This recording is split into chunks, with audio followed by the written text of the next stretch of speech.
Hey everybody, welcome to the Jeep Cave, where we don't always work on just Jeeps.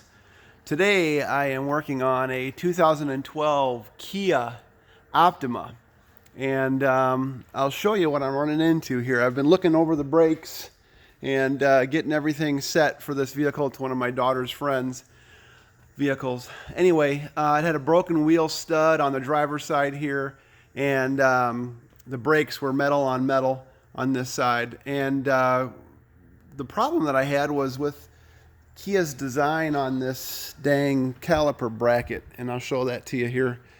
So the caliper bracket attaches in here like this, and that top bolt is fairly easy to get to. The one that's here is fairly easy to get to, but then this bottom bolt comes through from the back side, and this control arm is down and in its way.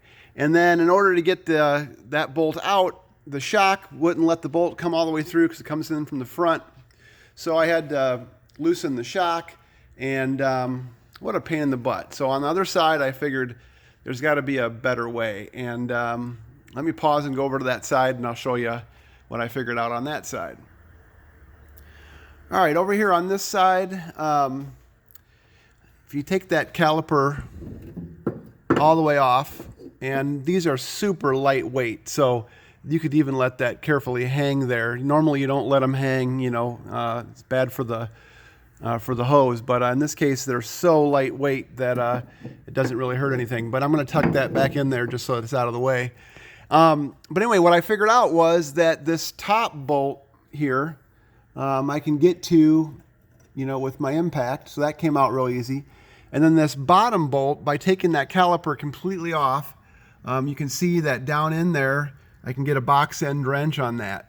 And I tried to get a couple different 14 millimeter box ends on there, and this one happened to be just thin enough that I could get a good purchase on the end of that bolt.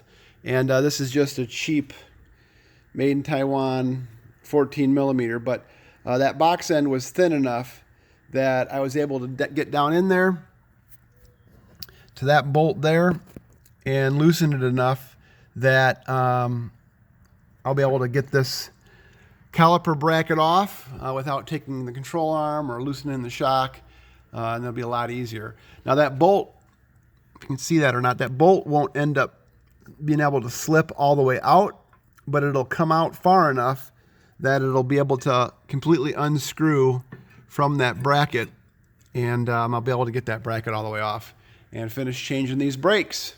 So Kia Optima, 2012, I think that that should be the same for a number of different years, but hope that helps someone out. Thanks. See you next time in the Jeep Cave.